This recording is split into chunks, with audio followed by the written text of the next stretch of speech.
வணக்கம் தினமலர் வியூவர்ஸ், நான் பிரியா ஆனந்த். அண்ட் இன்னைக்கு எங்கள் படம் கூட்டத்தில் ஒருத்தன் பற்றி பேச போகிறேன்.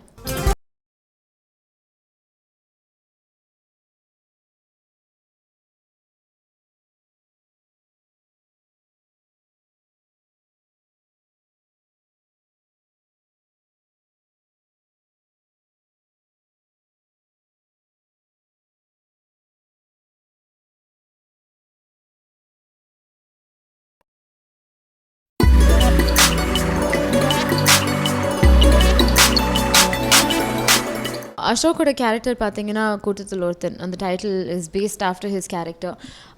ஒரு ஆவரேஜாக இருக்கிற ஒரு பையன், ஒரு மிடில் பெஞ்சர். இப்போ நிறைய படத்தில் வந்து ஒரு ஃபர்ஸ்ட் பெஞ்சர்ஸ் பற்றி பேசியாச்சு. அதுதான் என்னோட கேரக்டர், ஓவர் அச்சீவர். அண்ட் நிறைய படத்தில் வந்து லாஸ்ட் பெஞ்சில் உட்காந்து நிறைய கலாய்க்கிறது, அந்த மாதிரி நிறைய கேரக்டர்ஸ் நிறைய படத்தில் கூட வந்திருக்கு. But for the first time ஒரு ஆவரேஜாக போகிற ஒரு பையன், எல்லாத்துலேயுமே ஒரு ரிஸ்கே எடுக்காமல் பேசிக்காக ஏதோ லைஃப்பில் அப்படியே சேல் பண்ணிட்டு போகிற ஒரு பையனை பற்றி இந்த ஸ்டோரி. அண்ட் ஆப்வியஸ்லி இந்த ஹீரோயினுக்கும் வந்து அவங்க ரிலேஷன்ஷிப் இருக்கும் இந்த படத்தில்.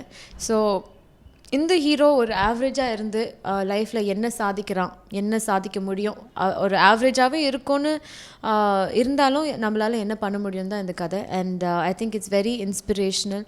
ரொம்ப ஒரு பாசிட்டிவாக இருக்கும் இந்த படத்தை பார்த்ததுக்கப்புறம். எல்லாருக்கும் வந்து தோணும், நம்மளாலையும் நிறைய பண்ணலாம் லைஃப்பில். வந்து படித்தாதான் இல்லை, இது அந்த ரெஸ்ட்ரிக்ஷன்ஸ் நம்மளே நிறைய போட்டுப்போம் பிகாஸ் ஆஃப் சொசைட்டி, பேரண்ட்ஸ் சொல்கிறதுனால. ஸோ அதெல்லாம் இல்லாமல் வந்து ரொம்ப இன்ஸ்பைரிங்காக இருக்கும் இந்த ஸ்டோரி.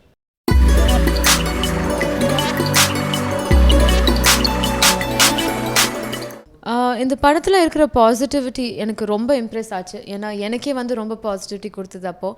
அண்ட் ஸோ அதே மாதிரி ஆடியன்ஸ்க்கு வந்து இந்த கதை வந்து கண்டிப்பாக ரீச் ஆகணும், இந்த மெசேஜ் வந்து அவங்களும் வந்து பார்க்கணும் இந்த படத்தைன்னு தோணுச்சு எனக்கு. So I want to be a part of this film.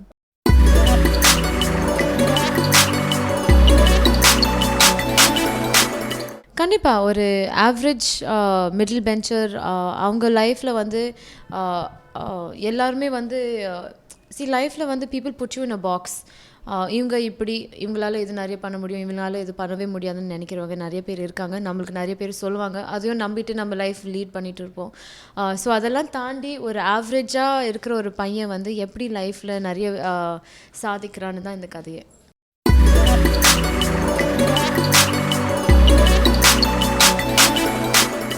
என்னென்னா அசோக்கும் எனக்கும் படத்தில் கெமிஸ்ட்ரியே சுத்தமாக இருக்காது. ஏன்னா அதுதான் ஸ்டோரியே.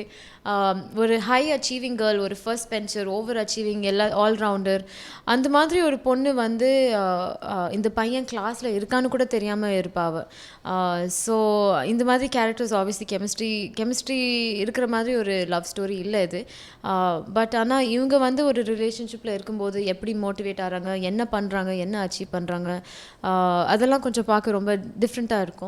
அண்ட் அசோக் வந்து is a really good friend of mind. And starting அப்போது எனக்கு ரொம்ப வந்து கோபம் இருந்தது அசோக் மேலே. ஏன்னா என்னடா இவன் நல்லா இருக்கிற பையன் வந்து இந்த மாதிரி ஒரு கெட்டப்பில் வந்து நம்ம பக்கத்தில் நிற்கிறானேன்னு. பட் படம் பார்க்கும்போது அந்த கேரக்டரை ரொம்ப ஒரு என்டியரிங்காக, அந்த கேரக்டர் மாரியே ரொம்ப பாசம், ரொம்ப லவ் வர மாதிரி நடிச்சிருக்காரு. So I think this movie is going to be very good for Ashok's career.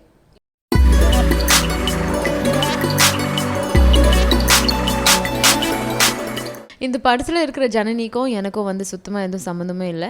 ஏன்னா எல்லாத்துலேயுமே ஆல்ரவுண்டர். நான் வந்து எதுவுமே ஒழுங்காக செய்யாத ஒரு ஸ்டூடெண்ட்டாக இருந்தேன். ஸ்கூலில் ஒழுங்காகவே படிக்கலை.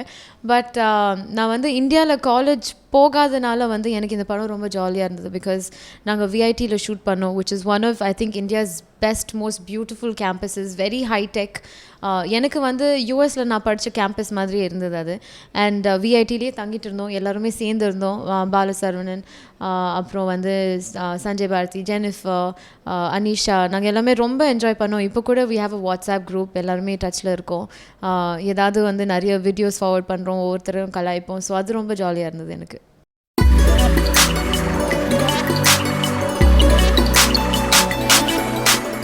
இல்லை அவர் ஐ திங்க் தமிழ் தெரிஞ்சதுனால என்னை அவ்வளோ கலாய்க்கல. பட் பாலா இருந்ததுனாலே வந்து ரொம்ப ஒரு ஜாலியாக இருந்தது. அவரோட ஒன் லைனர்ஸ் ரொம்ப ஃபன்னியாக இருக்கும். அவர் வந்து சீரியஸாக ஃபேஸ் வச்சுட்டு நிறைய காமெடி பண்ணிட்டு இருப்பார். கண்டிப்பாக எங்கள் எல்லாரையும் அவர் கலாய்ச்சிருக்காரு. அண்ட் நாங்கள் ரொம்ப என்ஜாய் பண்ணியிருக்கோம் அவர் காமெடி. அண்ட் ஃபர்ஸ்ட் டைம் நான் அவரோட ஒர்க் பண்ணியிருக்கேன். ஸோ நல்லா இருந்தது.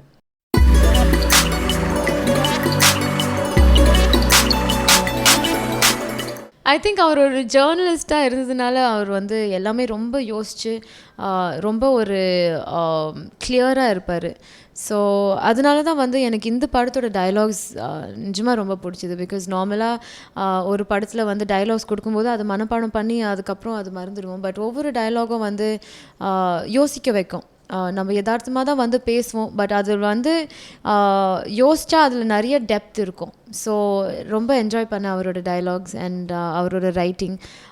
படத்தோட சாங் லிரிக்ஸும் பார்த்தீங்கன்னா வந்து அவ்வளோ ஒரு கனெக்டிவிட்டி இருக்கும். அவ்வளோ வந்து ஈஸியாக இருக்கும் அதை வந்து கேட்க பாட. பட் நிறைய டெப்த் உள்ள நிறைய லிரிக்ஸ் இருக்குது.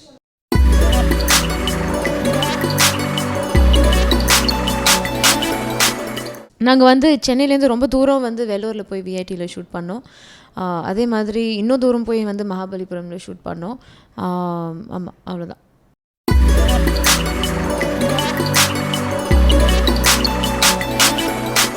ஒரு ஹீரோயினாக நான் வந்து கதைக்கு தான் ஒத்துக்கிறேன். அந்த சாங் எப்படி ஷூட் பண்ணுவாங்க, இல்லாட்டி அதில் நம்மளுக்கு எவ்வளோ சீன்ஸ் இருக்குது, நம்மளுக்கு எவ்வளோ மாண்டாஜஸ் வருதுன்னு முக்கியம் இல்லை. ஒரு நல்ல ஸ்டோரி கண்டிப்பாக வந்து எனக்கு ரொம்ப பாசிட்டிவாக தோணுச்ச ஒரு ஸ்டோரி வந்து ஆடியன்ஸும் பார்க்கணும், அவங்களும் என்ஜாய் பண்ணுவாங்க, அவங்க லைஃப்லேயும் நிறைய மாற்றங்கள் வரும் இது பார்த்தா தோணுச்சு. So I accept the film. But படத்தில் நீ இன்றி நானும் இல்லையேன்னு ஒரு ரொம்ப ஒரு பியூட்டிஃபுல்லான ஒரு ரொமான்டிக் சாங். அது வந்து ஒரே வீட்டில் ஷூட் பண்ணோம். பட் அது வந்து அவ்வளோ அழகாக இருந்தது. ஒரு யங் கப்பிள் அவங்க வந்து கண்டிப்பாக வந்து ரொம்ப ரிலேட் பண்ணி ரொம்ப பிடிக்கும் இந்த விஷுவலாக அந்த சாங்.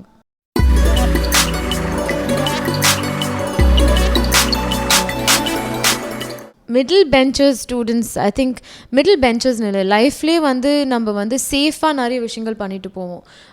ஏன்னா வந்து அந்த சேஃப்டி நெட், அந்த கம்ஃபர்ட் ஜோனை விட்டு நம்ம நிறைய விஷயங்கள் பண்ணுறதில்ல. நானாக இருந்தாலும் சரி, நிறைய பேர் ஆடியன்ஸஸ் நீங்கள். ஸோ கொஞ்சம் ஒரு சேலஞ்ச் எடுத்து நம்ம நார்மலாக பண்ணுறதை விட வேறு ஏதாவது வித்தியாசமாக ட்ரை பண்ணலாமேன்னு ட்ரை பண்ணுங்கள். மேபி அது உங்களுக்கு பிடிக்கலாம், அதனால உங்கள் லைஃபே மாறலாம். ஸோ கண்டிப்பாக வந்து அந்த பயத்தில் வந்து எதுவுமே பண்ணாமல் சும்மா ஆவரேஜாகவே இருந்துடலான்னு நினைக்காதீங்க. ஏதாவது ஒரு விஷயம் உங்கள் இன்ட்ரெஸ்ட் இருந்தாலும் சரி, படிப்புலையே ஏதாவதுலேயே அது வந்து ரொம்ப ஒரு பேஷனோட வேலை செய்யுங்க. கண்டிப்பாக அதோட சக்ஸஸ் உங்களுக்கு கிடைக்கும்.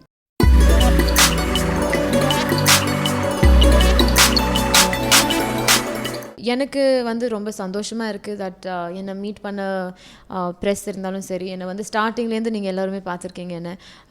என்னோடய இன்டராக்ஷன்ஸ் உங்களோட ஒவ்வொரு வாட்டி இருக்கும்போது ரொம்ப பாசிட்டிவாக என்னை என்கரேஜ் பண்ணுறீங்க. ஸோ கண்டிப்பாக வந்து எனக்கு அது ரொம்ப ஒரு பூஸ்டாக இருக்குது. பிகாஸ் என் ஃபேமிலி இங்கே வந்து எல்லாருமே யூஎஸில் தான் இருக்காங்க. ஸோ எனக்கு வந்து என்னோடய ஃபேமிலி நீங்கள் எல்லாருமே தான். So thank you so much for your positivity.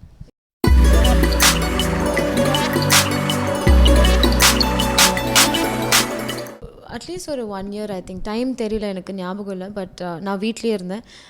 Because of some personal reasons I lost my really best friend, என்னோடய தம்பி இன் அன் ஆக்சிடெண்ட். ஸோ அப்போ ரொம்ப கஷ்டமாக இருந்தது எனக்கு. வந்து ஒரு 1-2 yearsக்கு அப்புறம் தான் வந்து அது நிஜமாகவே அவர் திருப்பி வரமாட்டாங்கன்னு அப்போது வந்து மனசுக்குள்ளார அது பதிஞ்சிடுச்சு. So it was very difficult for me. மனசில் அவ்வளோ கஷ்டங்கள் வச்சுக்கிட்டு வெளியில் போய் வந்து ஒரு சாங்கில் நடிச்சிக்கிட்டு ஒரு ஹாப்பியாக ஒரு டைலாக் என்னால் சொல்ல முடியல அப்போது. அண்ட் ஸோ அப்போது எனக்கு வந்து எல்லாத்துக்குமே இன்ட்ரெஸ்ட் போச்சு. என் ஒர்க்லேயும் இல்லாட்டி என் பர்சனல் லைஃப்லேயும் என் ஃப்ரெண்ட்ஸை நான் மீட் பண்ணல, வீட்டில் தான் உட்காந்துட்டு இருந்தேன் ஃபுல்லாக. ஸோ அதனால வந்து அந்த டைமில் நான் ஞானவேல் சாரை மீட் பண்ணேன். அண்ட் ரொம்ப பாசிட்டிவாக இருந்தது எனக்கு கதை. ஸோ என் லைஃப் இந்த படத்தினால அன்றைக்கி மாறிடுச்சு. ஸோ அதே மாதிரி மேபி யாரோ வந்து கஷ்டங்கள் வந்து ஃபேஸ் பண்ணிகிட்ருப்பாங்க. ஸோ இந்த படம் வந்து அவங்களும் பார்க்கணும், இதனால் வந்து அவங்க லைஃப்பில் மாற்றங்கள் வரணும்னு நான் நினச்சேன். ஸோ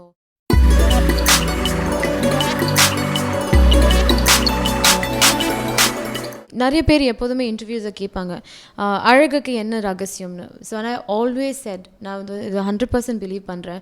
அது நம்ம உள்ள சந்தோஷமாக இருந்தால் அது கண்டிப்பாக வெளியில் முகத்தில் தெரியும்னு. ஸோ அந்த டைம் இன் மை லைஃப் நான் ரொம்ப இன்னோசென்ட்டாக இருந்தேன். ஏன்னா எல்லாமே வந்து லைஃப்பில் நம்மளால் எது வேணால் பண்ண முடியும், நிறைய அச்சீவ் பண்ண முடியும்னு நான் நினச்சிட்டு இருந்தேன்.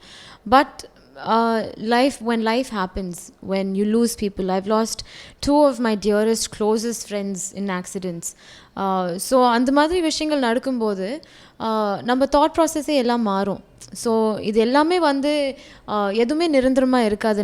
நம்ம கையில் எதுவுமே இல்லைன்னு தோணுதுக்கப்புறம் நம்மள அப்ரோச்சே எல்லாமே வேறையாக மாறிடும் லைஃப்பில். ஸோ அதே மாதிரி கேர் ஃப்ரீயாக என்னால் சத்தியமாக இருக்க முடியல. நானும் ட்ரை பண்ணுறேன். இட்ஸ் டெய்லி நானே வந்து இல்லாத பாடிய ஃப்ரெண்ட் ரொம்ப நாளுக்கு அப்புறம் பார்க்கும்போது அவங்களே சொல்லுவாங்க, என்ன ஆளே மாறிட்டேன்னு. So I do miss that. Suddenly வந்து அந்த பிரியா வெளியில் வர. பட் இன்னுமே எனக்கு வந்து மனசில் வந்து I have a lot of hurt and lot of it's difficult.